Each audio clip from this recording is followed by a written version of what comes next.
Hello welcome दोस्तों, स्वागत करता हूँ फिर से आप सबको आपके अपने इस चैनल में। तो जिस वीडियो के ऊपर पूरा डिटेल्स में डिस्कस करेंगे बिटकॉइन के बारे में, साथ ही हम यहाँ पर डिटेल्स में बात करेंगे वजीरेक्स के बारे में। और कल के दिन में जो वजीरेक्स का टाउन हॉल हुआ था उसके ऊपर डिटेल्स में डिस्कस करेंगे, और एक्जैक्टली इस टाउन हॉल में क्या डिस्कशन हुई है उसके ऊपर भी पूरा डिटेल्स में इस वीडियो के ऊपर डिस्कस करेंगे। तो आपसे रिक्वेस्ट यही करूँगा कि वीडियो को बिना स्किप किए पूरा एंड तक ज़रूर से देख लेना। बाकी अगर आप पहली बार चैनल पर विजिट कर रहे हो, मैं उम्मीद यही कर रहा हूँ कि एंड ऑफ दिस वीडियो आप चैनल को सब्सक्राइब भी कर लेना। बाकी ये आपके ऊपर डिपेंड करती है।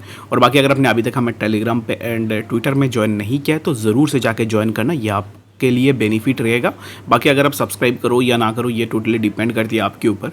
और ट्विटर एंड टेलीग्राम पे ज़रूर से ज्वाइन करना, क्योंकि वजीरेक्स एंड बाकी क्रिप्टो से रिलेटेड अपडेट्स जो है आपको तुरंत हमारे ट्विटर एंड टेलीग्राम पे भी देखने को मिल जाएंगे। तो इसके लिए बेटर यही रहेगा कि फ्री ऑफ कॉस्ट है, ज्वाइन करना चाहते हो लिंक दोनों का डिस्क्रिप्शन में मिल जाएगा, वहाँ से जाके भी ज़रूर से ज्वाइन कर सकते हो। ठीक है, तो सबसे पहले अगर हम बात करें कि कल जो टाउन हॉल हुआ था उस टाउन हॉल में मैंने कुछ चीज़ें पॉइंट आउट भी की थी, तो उन चीज़ों के ऊपर अगर आपने वीडियो देखा होगा तो फिर ऑलरेडी आपको बता भी होगा।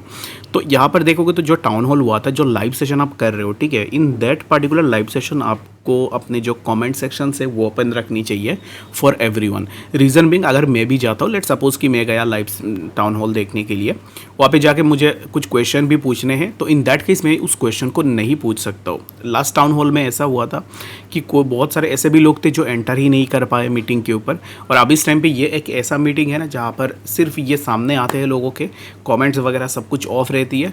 जस्ट वो अपने क्वेश्चंस जो भी होते हैं, जो इजी क्वेश्चंस होते हैं, जो वो आंसर कर सकते, उन क्वेश्चंस के ऊपर वो खुद से डिस्कस करते, ना कि आप में से कोई भी उनको कोई क्वेश्चन प्रोवाइड करेगा। ठीक है, तो मेरे हिसाब से देखो अब इस टाइम पे वजीरेक्स जो भी कर रहा है, तो इट्स लाइक आप इसको ऐसे ही यहाँ पर बोल सकते हो कि this is a kind of A scam with users. अगर जो फंड्स हैक हो गए लोगों का, वो फंड्स आप बाद में दो, ठीक है, उसमें कोई दिक्कत नहीं है। बट अब इस टाइम पे जो फंड्स अवेलेबल है वो फंड्स आप क्यों रिलीज़ नहीं कर रहे हो, उसके पीछे एग्जैक्टली ये ऐसा क्या रीज़न है जिसके कारण अब इस टाइम पे आप फंड्स प्रोवाइड नहीं कर पा रहे हो। और पहले से ही तो आप लोग झूठ बोल के आ रहे हो, जैसे कि आपने पहले बताया था कि हमारे पास इतना रिजर्व है, हम ये रिज़र्व यूज़ कर सकते हैं आने वाले टाइम में।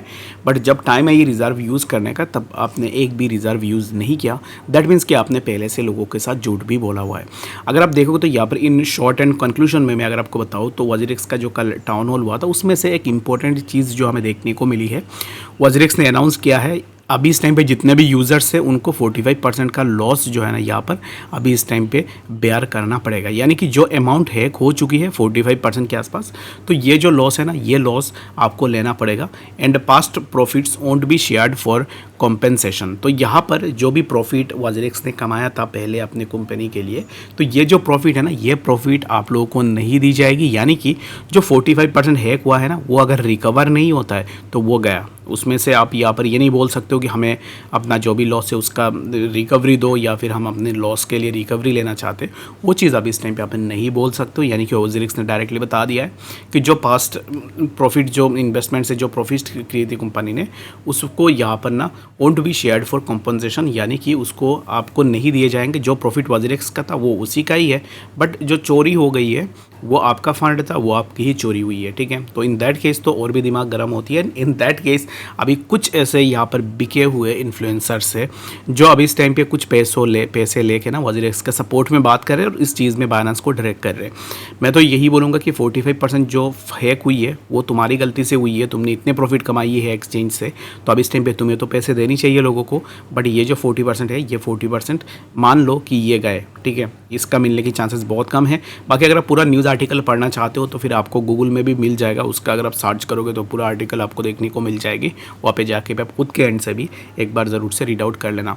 लेट सपोज कि किसी का पोर्टफोलियो हैक से पहले अगर 20 लाख भी था, उसमें से 45% हैक हो गए, तो मान लो कि 45% 20 लाख में से 45,000 को माइनस कर दो, तो इसमें से जितने पैसे गए ना वो आपके ही लॉस हुए हैं, ना कि एक्सचेंज का हुआ है। ठीक है, तो अब इस टाइम पे वजीरेक्स बोल रहा है, WazirX CEO Nischal Shetty emphasize that the profits post 2029 belong to ZI not WazirX. और अब इस टाइम पे इसका यही कहना है कि 2029 से पहले जितने भी प्रॉफिट्स प्रॉफिट्स हुए थे वो प्रॉफिट ZI के है, ना कि वो WazirX का है, ठीक है। तो बाकी यहाँ पर ZI का जो एंगल है वो उसने न्यूली लेके आया है, वो जब WazirX हैक हुआ है। और अब इस टाइम पे ना how can someone be that kind of shameless कि लोगों के पैसे ऑलरेडी नहीं है लोगों के पास। 45% तो अब इस टाइम पे बोल रहा है नहीं देगा, क्योंकि प्रॉफिट में से तो वो कॉम्पनसेट नहीं की जाएगी। तो अभी प्रॉफिट में से लास्ट इन्वेस्टमेंट की प्रॉफिट में से अगर वो कॉम्पनसेट नहीं करेगा देन वो कहाँ से पैसे देगी आपको, ठीक है।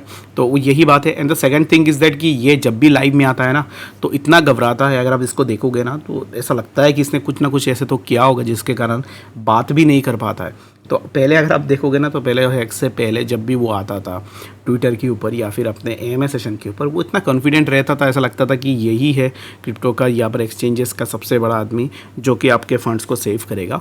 बट इन रियलिटी इसने लोगों के साथ ऑलरेडी धोखा भी किया है। और अब इस टाइम पे 45% ये कम नहीं होता है कि अगर आपके पास मैंने पैसे रखे हुए हैं, आपने हमसे ट्रेडिंग फीस भी ली हुई है, इन दैट केस आप हमारे फंड्स को स्टोर करके रखो, ये आपकी रिस्पॉन्सिबिलिटी है, ना कि यूज़र्स की रिस्पॉन्सिबिलिटी है।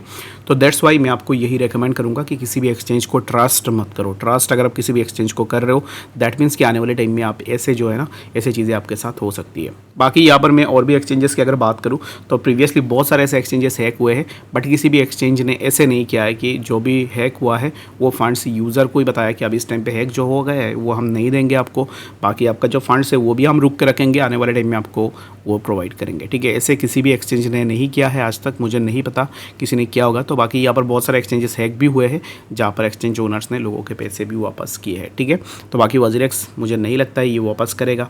और इसके चलते हुए अभी इस टाइम पे आप क्या कर सकते हो, आपके और हमारे पास अभी इस टाइम पे कोई भी ऑप्शन है नहीं, क्योंकि अभी इस टाइम पे अगर आप अपने फंड्स भी लेना चाहते हो, क्योंकि मैं अगर देखता हूँ ट्विटर में भी अगर आप जाओगे तो लोग 2 पार्ट्स में हो चुके हैं, ठीक है। कुछ ऐसे हैं जो पैसे खा के अभी इस टाइम पे WazirX बैलेंस कर रहे, कुछ ऐसे हैं जो क्वेश्चन नहीं पूछ रहे, जिनको ज़्यादा पैसे मिले हैं वो अभी इस टाइम पे चुपचाप बैठे हुए हैं। कुछ ऐसे लोग हैं, बहुत कम ऐसे लोग हैं जो उसके ऊपर बात करते हैं WazirX के ऊपर, बट जो भी बात कर रहा है उसके जो भी बात है उस बात में उतना यहाँ पर ना अभी इस टाइम पे सपोर्ट नहीं मिल रहा है। तो इन दैट केस कोई क्या करेगा, पैसे जो है ना वो आपके ही गए हैं। तो इस चीज़ को आप ज़रूर से नोट डाउन करके रखना एंड जितना हो सके उतना कंप्लेन करने की कोशिश करो, ट्वीट करने की कोशिश करो एंड हायर अथॉरिटीज़ को भी टैग करने की कोशिश करो ताकि वो कुछ ना कुछ रेजोल्यूशन आप लोगों को प्रोवाइड कर दे, ठीक है। तो यही है WazirX ने जो टाउन हॉल में बताया है। और अभी इस टाइम पे मुझे यहाँ पर ऐसा नहीं लगता है कि ये बहुत जल्द आपको फंड्स दे देगा, बाकी देखते हैं कि किस टाइम पे आने वाले टाइम में हमें फंड्स देखने को मिलती है। एंड यहाँ पर before moving to the next topic मैं सबसे पहले आपको बता दूँ WazirX में जो चीज़ हुई है, तो WazirX के जैसे ही और एक एक्सचेंज है निश्चल का जिसका नाम है Pi24। तो ये जो एक्सचेंज है ये एक्सचेंज भी आने वाले टाइम में हमें देखने को मिल सकता है। आई डोंट नो कि कब आएगा, बट आने वाले टाइम में हमें देखने को मिल सकता है ये एक्सचेंज भी। उसके बाद निश्चल का और एक प्रोजेक्ट है, जैसे कि आपने देखा होगा कि एक प्रोजेक्ट भी था निश्चल का WRX टोकन बोल के, उस टोकन के ऊपर भी लोगों के साथ स्कैम भी हुआ था। तो अब इस टाइम पे WazirX टोकन की जगह और एक टोकन आ रहा है जिसका नाम है शार्डियम, ये भी मार्केट के अंदर बहुत जल्द हमें देखने को मिल सकता है। तो ये कुछ टॉपिक्स है जो मैंने ऑलरेडी आपको बता दी है। बाकी सेफ्टी एंड सिक्योरिटी ये आपके हाथ में है, आप किसको ट्रस्ट करना चाहते हो, किसको ट्रस्ट नहीं करना चाहते हो, ये डिपेंड आपके ऊपर करती है। तो फिर आप अपने अकॉर्डिंग ज़रूर से देख लेना, ठीक है। BTC की अगर हम बात करें तो right now the price of BTC is near around the horizontal resistance at 58,000 के आसपास अभी इस टाइम पे एक रेजिस्टेंस पे है। तो right now BTC needs to break above this. अगर BTC wasn't able to break above this then you can expect कि प्राइस हमें एक साइडवेज कंसोलिडेशन में देखने को मिले, which will be near around 58,000 to 57,100। In between this particular zones हमें BTC का एक साइडवेज कंसोलिडेशन देखने को मिल सकता है। If we take a breakout of this particular zone 58,438 then we can expect कि हमें प्राइस में कुछ इस तरीके का मोमेंटम देखने को मिलेगा। If we aren't able to break above then we can expect कि हमें प्राइस में फर्दर एक डिक्लाइन देखने को मिल जाए। तो आई होप कि आपको डिटेल्स में बातें समझ में आ गई होगी। बाकी BTC को लेकर जो भी अपडेट्स होगी वो मैं टेलीग्राम पे अपडेट करवाता रहूँगा, तो इसके लिए टेलीग्राम को भी ज़रूर से ज्वाइन कर सकते हो, ठीक है। तो बाकी मिलते हैं नेक्स्ट अपडेट्स के साथ, तब तक के लिए गुड बाय।